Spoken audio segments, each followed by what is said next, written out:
Cersei जो Cersei धीरे धीरे पागल हो रही धीरे धीरे। जैव विविधता एवं संरक्षण। संरक्षण बाद में पढ़ना है।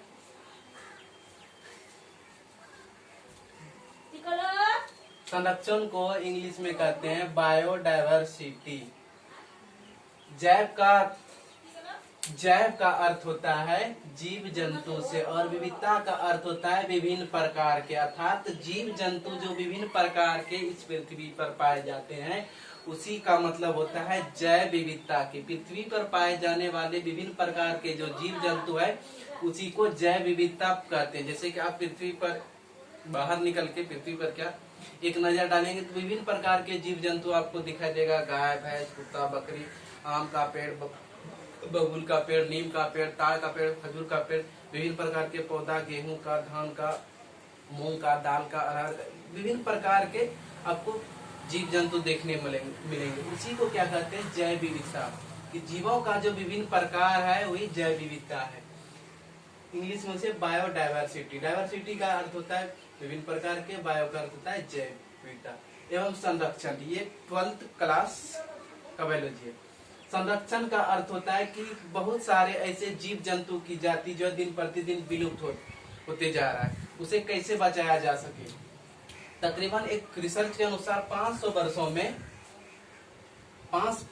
वर्षों में ऐसा देखा गया कि 784 जीवों की जाति विलुप्त हो चुके हैं।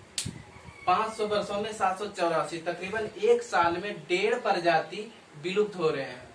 इसे बचाने के लिए सरकार कई सारे ऐसे कदम उठाए कि जीव जंतु को हम बचा सके। कैसे जैसे कि आप लोग को पता है कि शेर का प्रजाति आने वाले समय में विलुप्त हो सकता है, सिंह का प्रजाति आने वाले समय में भी विलुप्त हो सकता है, सबसे तेज दौड़ने वाले चीता की प्रजाति आने वाले समय में विलुप्त हो सकता है, गिद्ध, बाज, चील, ये सब की प्रजाति विलुप्त हो जाएगा।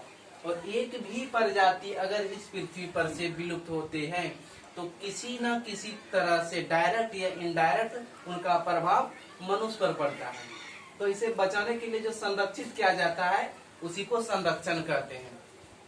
तो चलिए पहले जैव विविधता देखते हैं।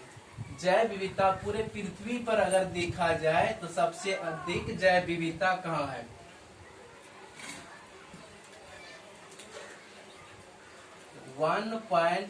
लिखना शुरू कीजिएगा आप लोग भी। 1.7 से 1.8 मिलियन जीवों की जाति खोजी जा चुकी है। 1.7 से 1.8 मिलियन जीवों की जाति खोजी जा चुकी है। इनमें से 70% सिर्फ जंतु है, 22% पौधे हैं और 8% सूक्ष्म जीव है।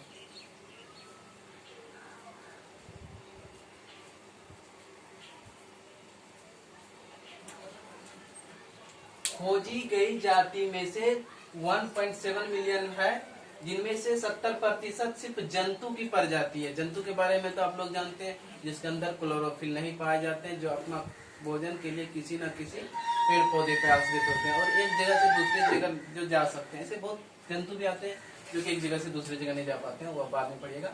और पेड़ तो उसकी प्रतिशत कितना है? 70%। 22% पौधे की प्रजाति है, 8% सूक्ष्म जीवों की प्रजाति है। 70% जंतु में से 70% सिर्फ कीड़े मकोड़े हैं। 70% में से 70% जंतु सिर्फ कीड़े मकोड़े हैं, जिसे आर्थ्रोपोडा संघ में रखा गया है। आखिर जैव विविधता, ये विभिन्न प्रकार के जीव जंतु क्यों पाए जाते हैं? मान लेते हैं कि ये पूरा पृथ्वी है, इसको लिख लीजिए पहले आप लोग, ठीक है। ये हमारा पृथ्वी है,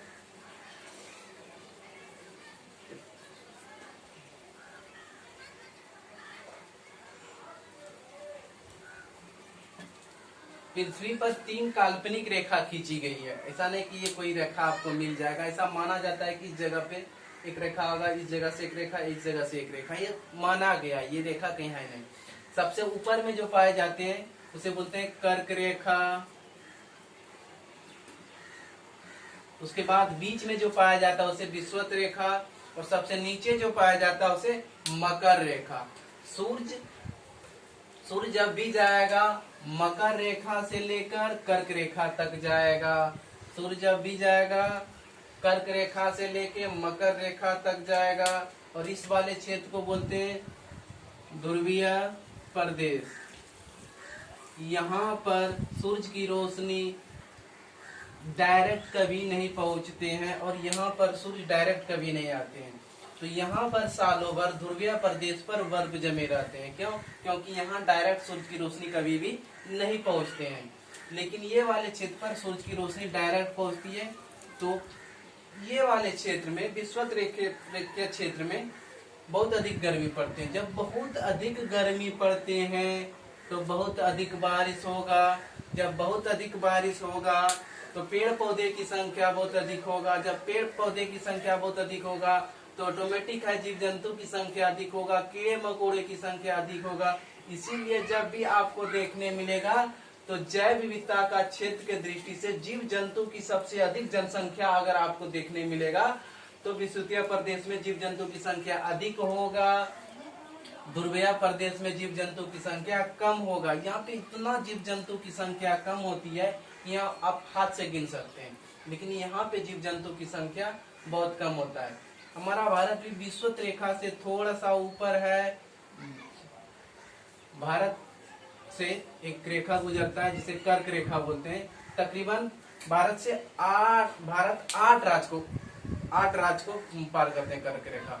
आपका सबसे पहले क्या है, इधर गुजरात, राजस्थान, मध्य प्रदेश, छत्तीसगढ़, गुजरात, राजस्थान, मध्य प्रदेश, छत्तीसगढ़, झारखंड, पश्चिम बंगाल, त्रिपुरा, मिजोरम, ये 8 राज्य को पार करते हैं कर्क रेखा।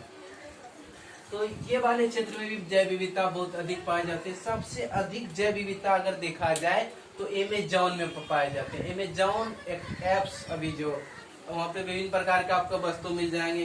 कोई भी सामान मंगाना है तो अमेज़न ऐप पे चले जाते हैं। तो अमेज़न ऐप आखिर एप्स लाया गया कहाँ से? अमेज़न एक घाटी था दक्षिण अमेरिका में पाए जाने वाले। तो वहाँ विभिन्न प्रकार के जीव जंतु की संख्या सबसे अधिक पाए जाते थे। उसी के नाम पे एक एप्स बनाया गया जहाँ विभिन्न प्रकार के बहुत प्रकार के जीव जंतु मिल जाते हैं। तो वैसा क्षेत्र जहाँ जीव जंतु की संख्या बहुत एकदम भरा रहे, एकदम खचखचा के, उसी क्षेत्र को क्या बोलते हैं? उस क्षेत्र को बोलते हैं हॉट स्पॉट।